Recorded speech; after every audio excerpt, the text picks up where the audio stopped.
Hey there, this is Sterling Sherrill from Sterling Ventures Marketing. Today I wanted to, talk about something that, I get some resistance from when I'm talking to people, even just and casually, hey, what do you do? And I kind of explain the process, that one of the main things, we do is, offer a free or a really great deal to get people in the door. And they're like, oh, like Groupon, especially when they find that we're doing it online. But they are really missing out, and some people are really missing out if they don't understand this. So today we're going to talk about avoiding the Groupon mistakes with your own direct deals. I often speak how we as business owners must get past the lizard brain instincts of prospective clients. That instinct is always searching out what to be afraid of so as not to be killed. It amplifies the problems and tells people what to be afraid of. Because it's simply a human condition means that we as business owners have the same instinct for fear. One of those is not to make mistakes that have crippled other businesses. In the news, if we hear about a fire destroying a warehouse, we immediately wonder about our own warehouse. If someone in the same profession is publicly sued by a client, we wonder if we have the right legal protections in place. That's something we start worrying about. That's just our lizard brain, the amygdala, reacting to the stimuli it sees as dangers. When it comes to offering free or great price deals, the amygdala may quickly remind us of the horror story of the stores that used a Groupon deal only to have a huge loss, or the mistake of a Groupon deal to not have a limit of use, and entire families descended on a deal, causing ruin to the business. That is just the lizard brain's job to remind you. My job is to show you a better way. A way you can use free and big discount deals for your products and service to thrive. Oh, and never to be afraid again. There's simply too much money being made by people no smarter than you using deals to attract their ideal customers. Let's bust some myths and get you straight on how and why you must be using your own direct deals. In 2008, the deal site Groupon burst onto the scene. They were the latest online darling, threatening to change how business was conducted online. In 2010, Forbes magazine dubbed them as the fastest growing company in web history. That same year, Groupon CEO Andrew Mason famously turned down a $6 billion acquisition offer from Google. Mason was famously quoted for believing that Groupon would have a $30 billion IPO. What happened to him?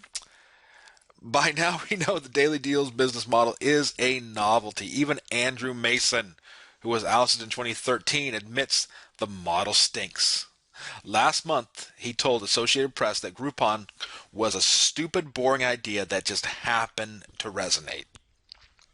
Offering a great deal via discount is an age-old advertising technique. So if Groupon has become known as a failure for basing its business model on steep discounts, how do local business owners avoid the same fate?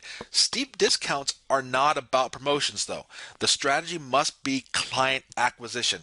Here's how to make sure you keep that focus to succeed. Groupon users are trained discount hunters. None of us are ever going to build a profitable business if our new clients have no loyalty other than to their own pocketbook. This is the problem that happened to the companies that use Groupon. The Gap famously lost $7.5 million in 2010 on a Groupon deal. You must make your own deal. Groupon takes 50% of the revenue from local merchants using its platform. For already discounted deals, this can cause calamity for the bottom line. When we control the discount and the channel it is presented from, there is much more profit to be made. Now, this is the key. Focus on the relationship, not the deal. It's no coincidence that the rise of Groupon was coincided with the 2008 recession. A lot of very nervous business owners saw Groupon as a way to entice ever stingy buyers to their stores to hopefully keep their doors open. A lot of the sales from the Groupon deals were from scared buyers to scared providers. Not a great way to start a relationship. Now that the dust has settled, it's time to go back to making wise business decisions. There is no more wise decision to create opportunities for new relationships between a service provider and its marketplace. If you have not read an earlier post I made about having a follow-up offer specific to the discount buyers, you need to read that to help prepare a game plan. Just check out my blog or YouTube channel for more. Facebook offers seek out the profiles of those who are most likely to want to do business with you, not freebie seekers. That's the big difference. This fact needs to be understood, or you could be missing out on the real beauty of Facebook advertising. Groupon catered to those who created accounts specifically intending to pay the least amount for products and services in their local area. However, when you target buyers for your Facebook offers, the ads are displayed to those who are predisposed to already do business with you in your industry. And that's, again, the beauty of the Facebook algorithm platform. And if you haven't been in touch with some of my earlier stuff, especially how I came to embrace the 3 second client system entirely, it was because I experienced it firsthand as a consumer. I'm like, how do they know what I want? And they present an offer to me. It's really amazing. It's different. Not only what I wanted, what I was already willing to pay for and looking to pay for, not going there looking for a deal. Okay. However, because people likely to do business with you are not on their phones looking to buy, offering a free or discounted offer is intended just to get them to stop and click. We're trying to break through the noise with it. Okay, that's why when you see the free or a great deal, if they're on their phone, on social media, on Facebook, it's got to have something that really grabs their attention, and those things break through like nothing else. Okay, we're using curiosity of predisposed buyers in combination with a deal. That makes it more likely our Facebook offers resonate with the exact type of buyers we are looking to attract. Just because there's a great deal involved, do not confuse Groupon with Facebook.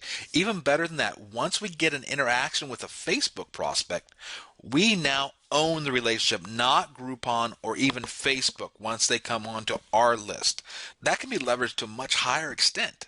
I will discuss that in more depth on a different post though. So for now, the opportunity to get our best clients is one that must not be overlooked. Worse, it cannot be discarded as associated with a system that did not work. The same principles of all great marketing are applied. There are no shortcuts like those who got enticed with all the easy traffic from Groupon. Serve your market well, and you will be rewarded, not destroyed.